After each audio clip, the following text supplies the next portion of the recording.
on the main track. Same distance, 6 furlongs. We'll do all the scratches first. In the 6th race, scratch 3, Rosie's Invasion. 4, Excited Feeling. Scratch 6, Venita. 9, Courted. 10, Home Run Honey.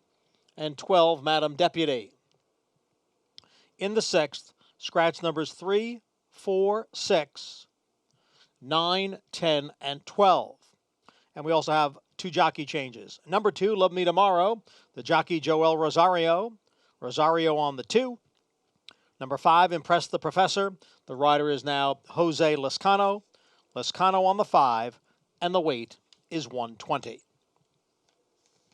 In the 7th race, scratch number 3, Expert. Scratch number 3, Expert. Race 8, scratch the 3, Blind Willie McTell, and the 7, Chowda. Scratch 3 and 7 out of race 8. 9 races today here at Belmont. In the 9th race finale, scratch the 10, 7 is Heaven. Scratch number 10. And a rider change at number 3, bank on this, to Heeman Harkey. Harkey on the 3, and the weight now 121 pounds. Main track, sloppy and sealed. We are off the turf, and we have an Empire 6 jackpot carryover of $34,295. We'll come back at 12:30 to reprise the changes. Today's first race post is at 12:50. Up next, the holiday edition of Talking Horses with Andy Serling and Acacia Courtney.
For almost 150 years, the Saratoga name has been synonymous with the finest quality, sustainably sourced spring water available anywhere. Saratoga carries on the rich tradition of its forefathers by crafting each stunning blue glass bottle with the same attention to detail and care that has been its hallmark for generations. Visit SaratogaSpringwater.com today or ask for us by name at your local market or restaurant. Saratoga Spring Water. Make every day exquisite.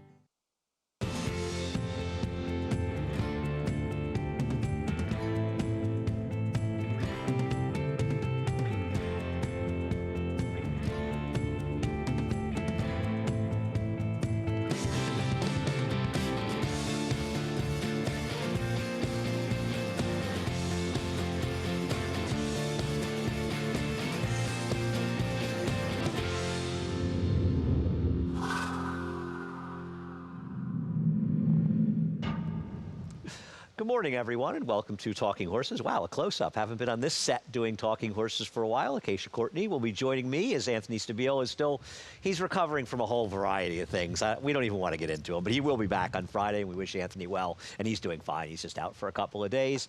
It is windy, it's blustery, it's rainy. We are not surprisingly off the turf. The good news was that our racing office carded only the 2 turf races, and they maintain pretty solid fields, so we didn't lose a lot because of the races being off the turf, except it is what it is. And this is the first day, actually, we've been off the turf at all at Belmont Park, so we've been fortunate throughout the meet. Only 2 races off the turf so far through quite a few racing days here at Belmont. You need to head over to Naira Bets before we get to work on today's card. If you're not a member, no better time than the present to sign up. Use the promo code MATCH200. We will match, coincidentally, up to $200 your initial deposit.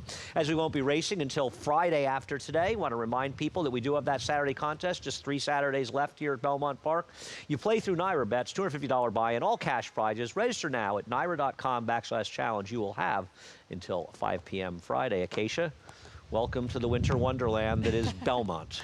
Thank you. It certainly seems to have switched over. You know, we were really lucky this weekend, Andy, with the weather, particularly Saturday for all the big stakes and everything like that. So it is Mother Nature that we cannot control, but I'm going to try to keep smiling. Did you lose something over there? I just chucked it. I didn't have enough hockey pucks to keep everything down. There's only so many hockey pucks you can have to keep it down. I agree. Acacia and I will be on, and America's Day at the Race will be on from 12:30 to 5:30. Acacia and I have the early shift.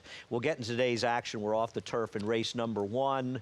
I think the obvious horse to beat in here is the horse that you have on top, and that's Big Time Lady, and we'll show her finishing second, with Kara's Dreamer finishing third, and I'll let you talk about Big Time Lady, and then I will move forward. Well, Big Time Lady, I thought last time out actually ran a little bit of the better race. She did close. Now, Kara's Dreamer did have trouble at the start, but Big Time Lady finished up well. There's just overall, to me, it was a little bit more dirt form. Actually, the Dam, who was a dirt sprinter, was very good on a wet track, too. So that was something that really kind of pushed me over to this one as far as pedigree did go. Has a little bit of tactical speed as well. Louis Saya is going to likely be aggressive with her. So that was kind of the things that pushed me over the edge. Yeah, I have no problem with her. I just thought she might end up being a fairly strong favorite. And keep in mind, the morning line you're looking at, David Aragona made that for turf. Right. So that's not the morning line I think he would have made for dirt, and I think he would have made this horse justifiably the favorite. My one thing with Kara's Dreamer, you mentioned the start, broke about 3/4 of a length slow, but also Kara's Dreamer was a good 3-4 wide in that race, and while you saw Big Time Lady 3 wide in the stretch, she was on the rail the whole way until she angled out, and I thought that was a day where the rail was very strong. So I thought Kara's Dreamer was a bit compromised, and I thought she might be a little bit better at the distance, so I just sort of took her on top. No great shakes. I think the interesting horse here is You Should Be Dancing, who she's been running against much better horses in her turf races, and her Dam was a solid dirt horse, and I thought she might be kind of dangerous stretching out as a different player in this race. Louis Cardenas will take the mount. Unfortunately, Charlie Marquez is going to be off for a few weeks with a fracture in his hand. Oh, sorry to hear that. We're sorry to hear that. We hope he's back soon. So Louis Cardenas will be aboard. You Should Be Dancing. But I agree with you. Looked like this one who, last time out, not really any rally off the pace, but I think maybe going to be a little bit closer, potentially just having some races under her belt too, having some experience that often can help a horse move forward. And Andy, I also thought that the number 5 in here, Frost Me, first-time starter for John Kimmel, you have to go back a few generations to kind of find the big pedigree, as the second Dam is a sister to Drosselmeyer.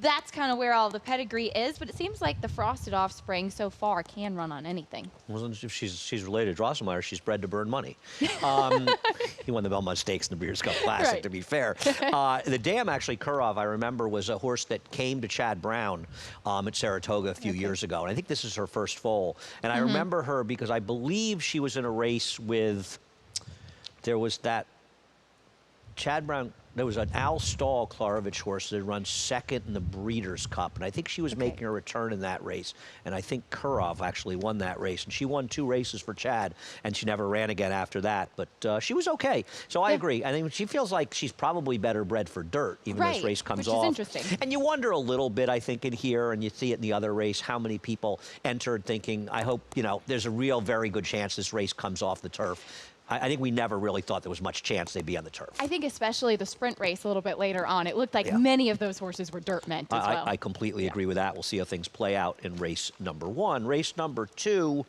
we'll show La Negrita and Wicked Title. This is, I think, this is the last race for both of them, actually. To me, and I was taking a shot in here and trying to wire the field with Sarah Rini, and I thought maybe she would scratch in here because she hasn't run well in wet tracks, which she's never been loose.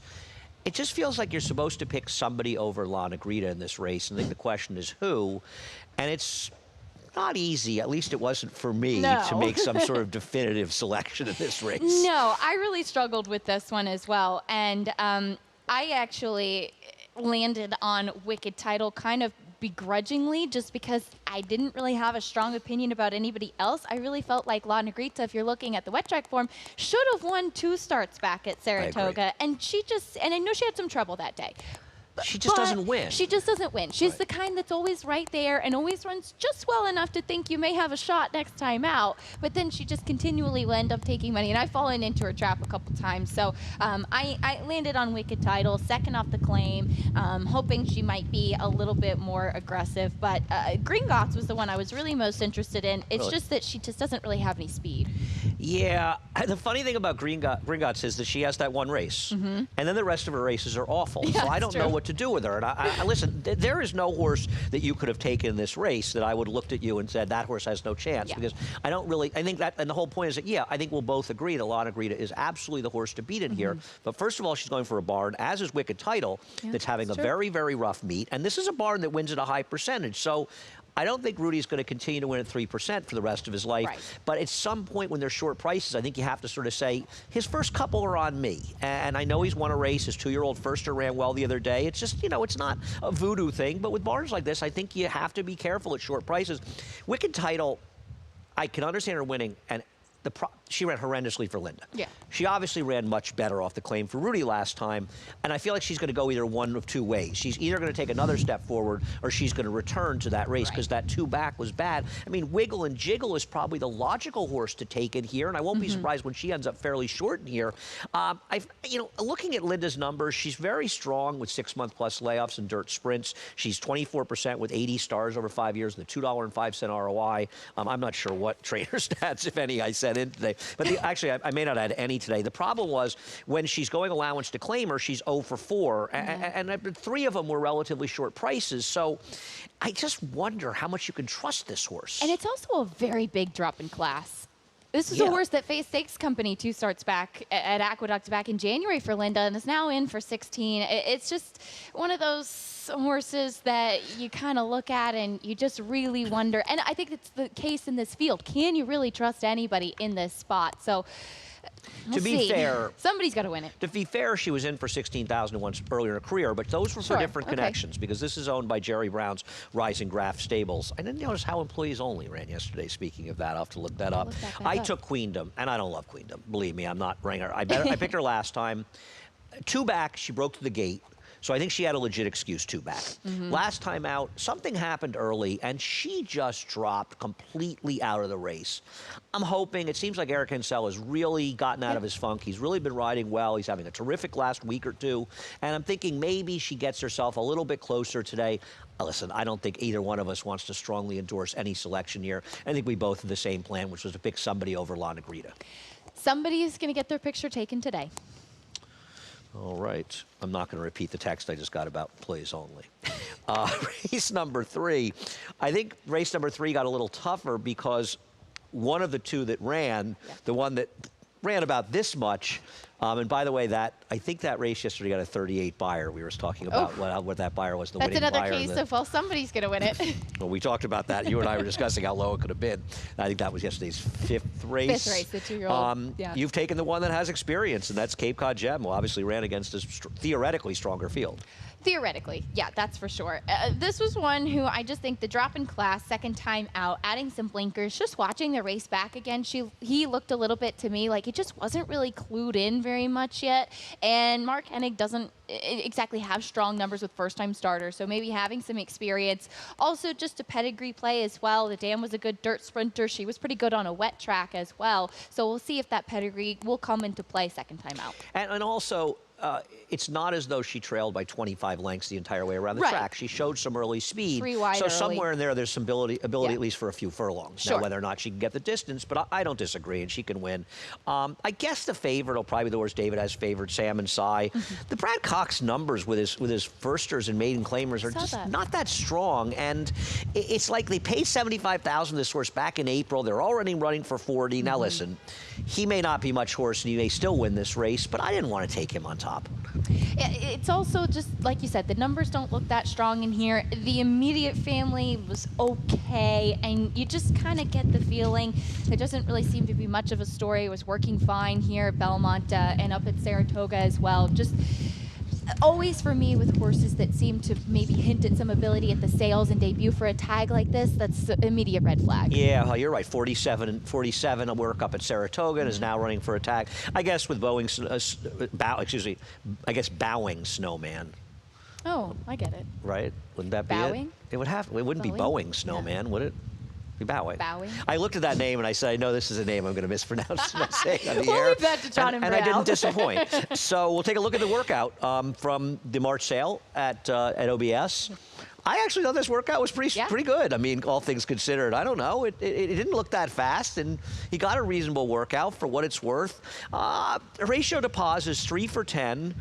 With first-time stars and maiden claimers of the dirt. It's over 4 years, and it's not a big sample, but he's won with some of these horses. There really isn't much pedigree. One of the foals ran the 60s. I mean, a 60 buyer would probably win this race by open lengths.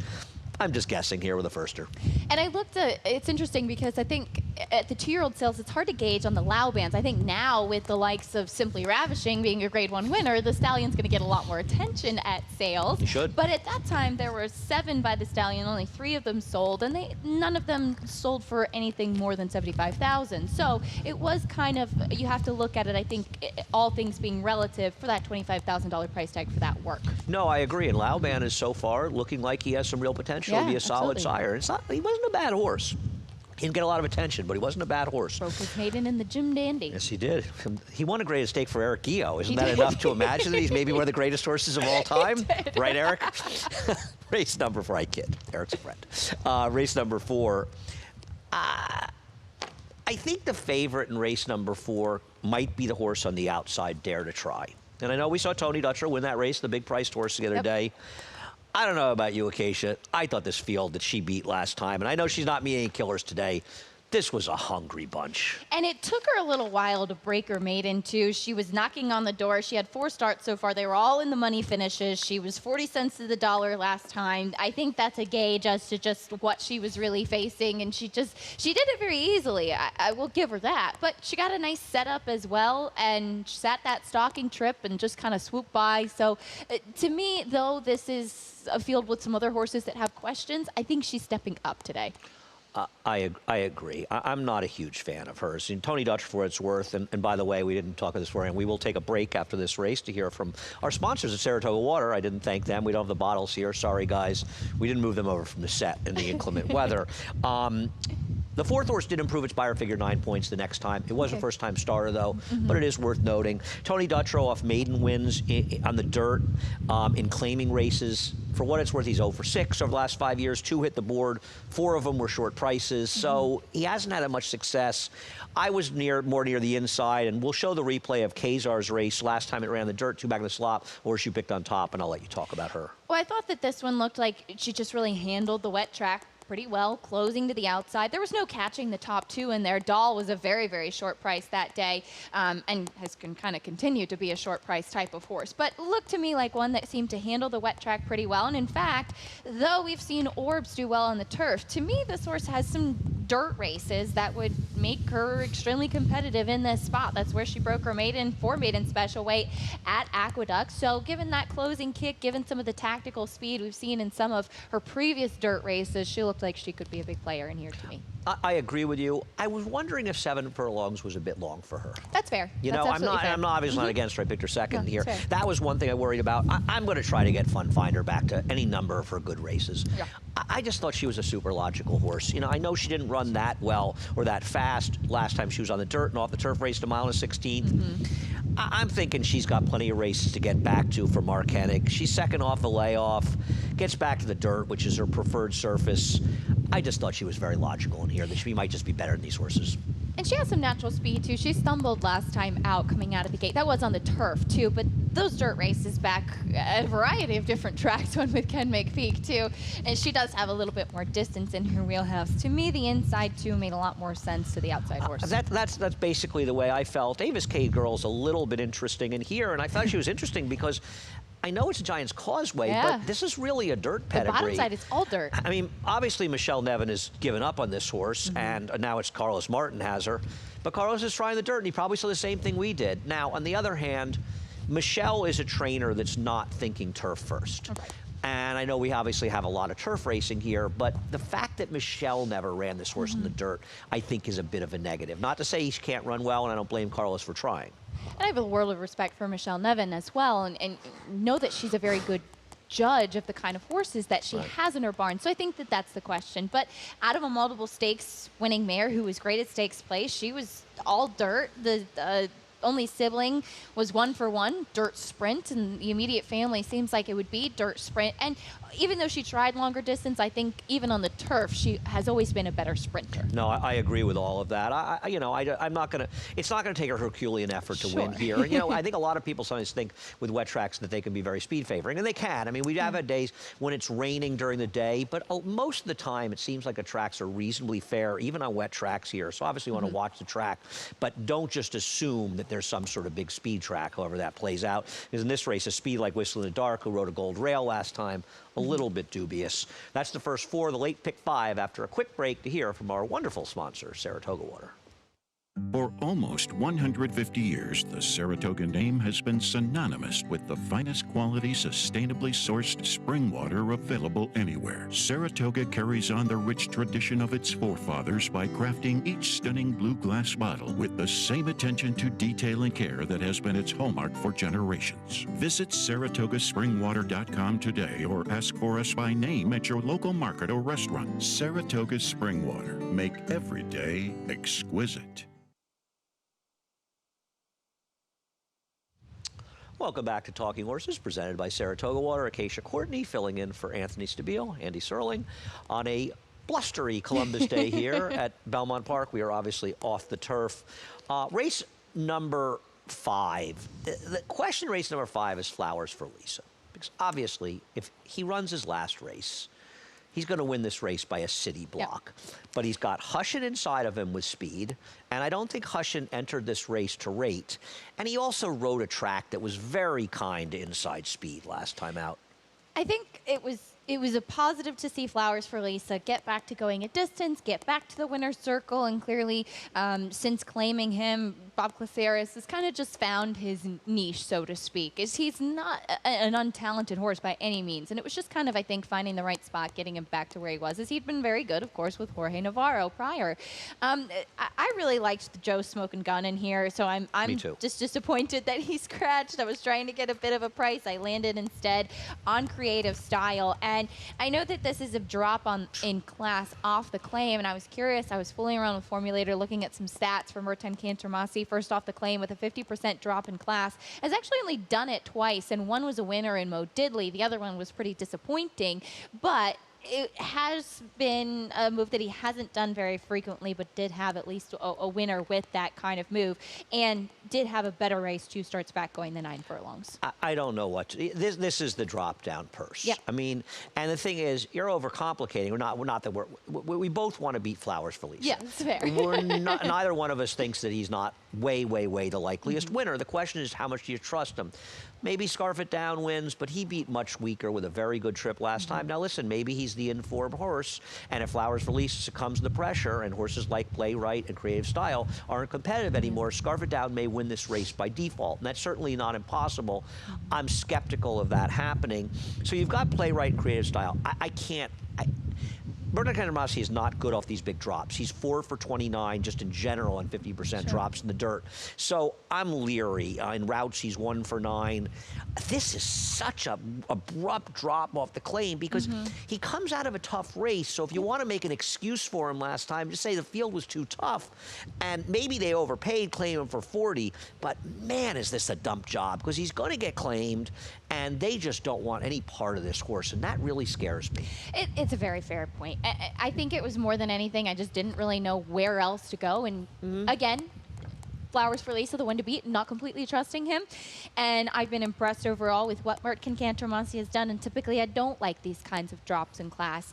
Just hoping that he can run back to some of the better races that he has on the go back. Listen, I don't, yeah, I mean, I'm not, I agree. With Playwright, what I will say about Playwright, and he's dropping too, and Linda, these gradual drops for Linda are not usually pretty successful moves, so he's not in a particularly different boat than your horse. I will say with Playwright, he did at least close into a complete no pace last time, and he was probably closer than he wants to be going 7, and now with a projected potentially stronger pace scenario, and if Flowers for Lisa is vulnerable, it's because the pace scenario makes him vulnerable, and I think that can help the closer, so I know Playwright can run better in these one-turn races going longer, so I took him on top. But it's the same situation. The lack of trust in general is sort of the key in this race. Race number 6, we are off the turf in this race, and I think a lot of people will lean towards the outside, and you've taken the 16 on top.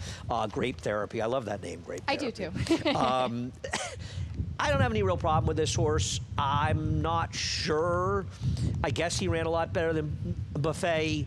I found this race hard to take at face value considering who won the race. I think there were 5 horses in the field. I talked about every one of them but Vinda Machine, and just that he had had every single chance prior, and He's this awful. was just And the right day. Now, Great Therapy was, looking back at my notes from that race, he was really unprofessional. You're getting bad habits from me. She. I'm sorry. It's my fault. Was very. It's a Freud. It's just all messing me up there. She was very unprofessional in the post parade. She was hard to handle. She came out last. Kendrick kept her away from the rest of the field, and she was just a little bit overextending herself. You could even see a little bit of that greenness in the stretch. So now that she has a race under her belt, that was the biggest thing, and kind of going back to those notes that she could move forward. Overall, I had liked her, though, and for a horse that could handle a wet track as well. Yeah, I'm not. She obviously can win this race. I think any of our top 4 picks can win. You've actually left out the 13. We'll get to that one. You've got Love Me Tomorrow in the top 4. I think you should be punished for that. Like that horse. That horse wins. When that horse breaks his maiden, you can guarantee I've lost. I have lost money in that race. If I didn't lose money, I'll donate money. Well, just I because wasn't I really should. thinking of her to win. I'm I was thinking of her to grab a piece because she seems to like to show some speed and finish in the money. And stop. Yeah. She may have been one of the worst favorites in history last time out. I just took Ghost, who's the obvious horse in this race. I mean, I don't think I'm covering any particularly strong ground. And this is, to your point, the number of horses in this race: the 5, the 6, the 7, the 8. All horses that very well maybe enter in this race, as you were alluding to before. Even your horse, the 2. We were talking about all these horses were entered thinking we'll be just fine if it comes off. Ghost ran against much better horses, chased the pace me on Elegant Speaker. I don't think this is Elegant Speaker. This is anything clever. This is just a logical horse. And I think David's Morning Line is tricky. You know, he's in a bad spot. He can make the MTOs the dirt prices, but I'm sure David would have made Ghost a much shorter price and probably vying for favoritism, 5-2 or 2-1, had he known this race was going off the turf. But even though he expected it would, you can't make the morning line that way. You're not going to get 5-1. I thought Tiny Magoo was more dangerous than I initially thought, because in taking apart, now to be fair, he rode a good rail first time out behind left leading Lucy. But his next start, when he came back in a slop here, I think some may be deterred by that race. I wouldn't be. He got knocked out at the start. That was a day that inside speed was very, very strong throughout the day, and I don't think he ran that badly, and I thought his effort on the dirt, his last dirt race, was actually good. He stumbled to start and then got completely slammed in there. And he didn't run that badly against better horses after that happened. And I think he's extremely dangerous in here. And I think a lot of people are going to focus on great therapy. And I'm still skeptical out of the race he comes out of because of who won. Maybe I'm being unfair. Maybe that horse just freaked and everybody else ran okay. Tiny Magoo's race 2 starts back at Saratoga. That maiden special weight one, I agree with you, would absolutely make her a big player. I guess it was just not a case for me of not liking her. It was just preferring some others better in here. Preferring Love Me Tomorrow. Preferring Love Me Poor Tomorrow. Tiny Magoo. Again, I put her 4th. I didn't put her to win. I thought she'd show speed. You think you were going to get away with 2 days of me without me giving you a hard time somewhere? No, I and fully I've chosen to expected knock it. your 4th I was pick. actually a little That's how disappointed. pathetic I am. I was actually a little disappointed yesterday. So was Anthony. So was Anthony. Anthony took it very hard. That's why I he's was not ready. into it. I was ready. Yeah, you had good picks yesterday, actually. Terrific you picks. very Terrific much. job. Race number 7 as we move on. Another race. My top choice expert was scratched out of this race, and you and I both have ended up on Tis the One. And we'll show the race that Tis the One comes out of, focusing on Mad Money's and Malibu Pro that ran 2nd or 3rd. And I'll let you talk about Tis the One, TC the One, why you liked him, as we also show these other horses, and we'll get to them eventually. Tizzy the One is a reclaim for Linda Rice. And while no, I didn't like this race from him last time out, as he was the kind of tepid favorite in that spot on the drop in class, he does have some races on the go back, and I did find it encouraging. And yes, it was with Mike Maker and Rapoli stable, and he's down there on the inside fading the number 5, I believe, that day. Yeah, it was a disappointing effort from him at that point, but when expert scratched, I wanted a horse that has a bit of tactical speed, can be forwardly placed. He ended up fading last time out, but was a reclaim for a sharp claiming outfit, and a horse that had run in graded stakes in the past, so he had some talent. Can he run back to it today? Yeah, and I mean, you know, you look at the numbers for Linda stretching out off the claim, they're good. Now, I don't know how much of a stretch out this is. 7 furlongs to a mile is, you know, sort of the thinnest stretch out you're going to get. I don't know that he ever got comfortable down the inside a little bit. It's not that he had trouble, but sometimes that position, you just find yourself sort of being shuffled along. And maybe I'm imagining an excuse, because at the end of the day, he didn't run that well, but I don't think he ran that much worse than Malibu Pro. And I think you have to wonder how much you trust Mad Money's to come back. Rudy's been cold, and he's got to get the mile in here. He has run well on tracks with moisture in it, particularly that race back in January 25th when he beat me a nose for a fortune. I still haven't forgiven him. I was lost in here. I really didn't know who to pick, and I just went to Linda off the reclaim. The thing about Mad Money's, too, is that he was 38 to 1 last time Right. out, finishing 2nd. He's not going to be that price today. He's going to be significantly shorter and isn't, I would say, a more likely winner than the inside horses in here. Whereas Malibu Pro, at least he's been overall consistent. He is 0 for 10 on a wet track, though. He is, but he's in good form, and I don't think his wet track form is significantly worse than his dry track form, so I'm not really worried about it. I think it may have been more situational with him, and he's in good form. You and I saw the race similarly, but I don't really think I'm going to be shocked by anybody here. I mean, to be fair, Hammer and Amar was wide against a good rail last time out. I don't know that he's necessarily good enough, but he wouldn't shock me. I mean, you go through it. American Power has back races for Linda that are good enough to give him a chance. So I look at this race, and honestly, there isn't a single horse in this race that would surprise me if it won. That's very fair, because usually if you say it's nobody but one, then that's the horse that's going to win at a big price. Yeah, I mean, I'm a guy who does not advocate the concept of all unless you're doing it through an ABC method where you've got them in different layers. But this is a race where if I could narrow down earlier races, I would want to use as many as I possibly could in multi-race bets, because I think it's just wide open. Race number 8. We're inching towards the finish line of Talking Horses today. We will be joining you on America's Day at the Races after that. Bigster's the horse to beat in here. I'm not against him. I thought he actually ran very well in this race. Yep. You know, he was engaged in a pace that came apart at the seams. Time before that, he met Yalpon, who used to be the second best horse in Steve Ashton barn. And even though Volatile retired, he's still the second best horse because, or sprinter, I should say, Yes. because of Nashville's race at Keeneland the other day. Did you see that? He had like a public workout, got a 101 buyer. Well, I think it's cool that he backed up that wet track race we saw at Saratoga, which was Scary. freakish. And clearly, it was not just the wet track or the quality of the field he met at Saratoga. Of course, Yaupon now, or Yopon, I guess is how it's said. We confirmed last week at Pimlico as well when he won the Chick Lang Yopon. You know, it's interesting with Yopon in Nashville. I think it's a 3-year-old too. And if you haven't seen Nashville, he ran at Keeneland. I know we digress here. He ran at Keeneland on Saturday. I mean, if you're Steve Aspin, also, I think you have to be thinking about the Malibu out at Santa Anita as a target potentially for both of them. They're extraordinarily talented horses. Bigster's logical. You and I both picked against him, but he is the horse to beat by a lot in here. I don't know what to do with cost basis. I see you've picked him on top. I think there are positives. What happened last time? I don't know, but the fact that it was followed by a workout, I think, or not by a workout, by several workouts and a layoff was the fact that I kind of gave him a little bit of a pass in here because he had been in really solid form coming into that. He had taken money in that race at Gulfstream going 7 furlongs, and at the time it had seemed like it was a competitive field with some decent horses in there. So it didn't look like he was over his head on paper by any means. He was just disappointing, and then we haven't seen him since the end of February. So when there's a layoff like that after a poor performance, sometimes it says to me that either they went back to the drawing board trying to figure out if there's a physical issue, maybe just giving some time, some maturity to grow up. The fact that he comes back after working out very strongly at Monmouth with those 5 furlong drills we see, looks like he's coming in pretty well. Yeah, he's also working with Motivated Seller, who was very impressive winning. Absolutely. She got an 87 buyer in yesterday's card, and she looked really good winning. So that's probably encouraging. Listen, this horse that had some potential, so it's not like he can't win here. I took Morning Breeze. Now, Morning Breeze is not a winning type. I'm not going to defend him as a winning type. This is him finishing second in his last dirt race. I know he didn't run well on the turf in his last 2, and he has run well on the turf in the past, so that's a bit of a concern. I thought he ran well in this race because it's a race that, you know, he really, the pace was holding together. He ran his usual race finishing second, but he's fast. And he's absolutely fast enough to win this race. And he's a horse that just never gets much respect at the windows.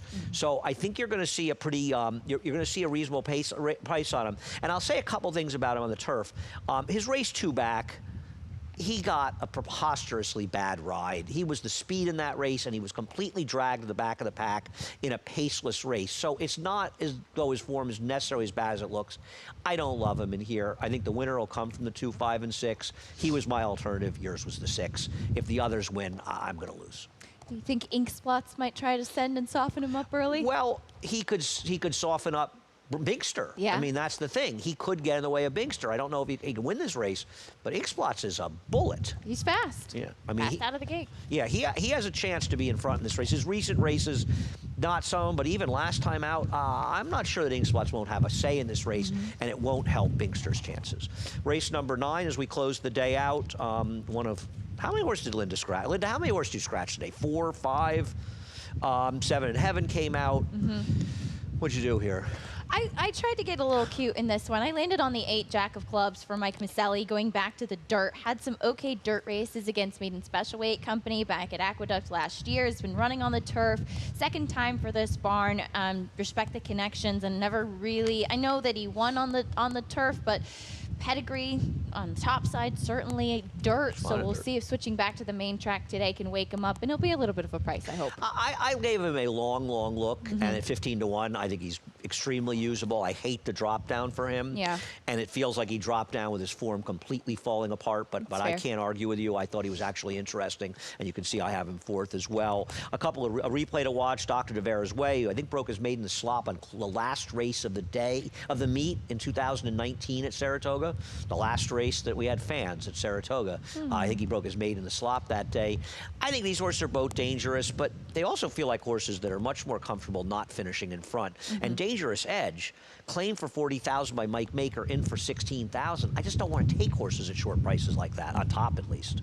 It's a similar drop down to what we were talking about earlier. And I know that Mike Maker and Paradise Farms, they like to get to the winner's circle. He's obviously very sharp at claiming horses, but it is a significant drop. And with the presence of Irad Ortiz, the new barn claiming horses, you just feel like he's going to take a lot of money here, too. Yeah, no, I agree. I think he's can win. I've got him second. We both got him second in here. I got Beachfront on top. I will say with Beachfront, I think he's shown enough life in his recent races. The time, two back, it was a day where you're probably better off being forward, being inside. He was not. Last time out, the pace held together. He was too close to a pace that he probably is better off being a little farther back, and maybe it's a little more contested in today's pace, and I think his form is good enough. Just took him on top, looking for somebody in here. And it seems like, too, that in his recent races, he's had a little bit of trouble at the start of the race or getting out of the gate. And sometimes, and it can be counterintuitive, but taking blinkers off can help horses relax a little bit more and just seeing their surroundings. So that actually could help him as far as getting a bit of a cleaner break in here, too. Perhaps that's the thought process for Rob Atras, who trains him. Keisha, thanks so much. Sorry that one of your two talking horses turned out to be this kind of weather, but terrific job both days, and really appreciate you filling in. I imagine I'll be out not next week, but the week after that. So I imagine you'll be appearing with your buddy Anthony Stabile. We appreciate you watching. America's Day at the Race will be covering the races from 12:30 to 5:30. 9 races today at Belmont Park, our traditional Columbus Day card. If you're not a member of Naira Bets, no better way to get involved and support New York racing. Go to NairaBets.com, use the promo code MATCH200. We will match up to $200 your initial deposit. Once you've joined Naira Bets, you can appreciate many wonderful things we have to offer. For instance, Saturday contest, $250 buy-in, all live money, all cash prizes. And even if you qualify for a prize, you still keep money that you make. Go to Naira.com/challenge. You have until Friday at 5 p.m. to register. And of course, Friday will be the next day that we are racing, as we are off 3 days after our special Columbus Day card. Acacia, let's go inside, get warm for a few minutes before we come on at 12:30. We'll see you in a few minutes. Johnny I coming up in a little while with a reprise of Scratches and Changes.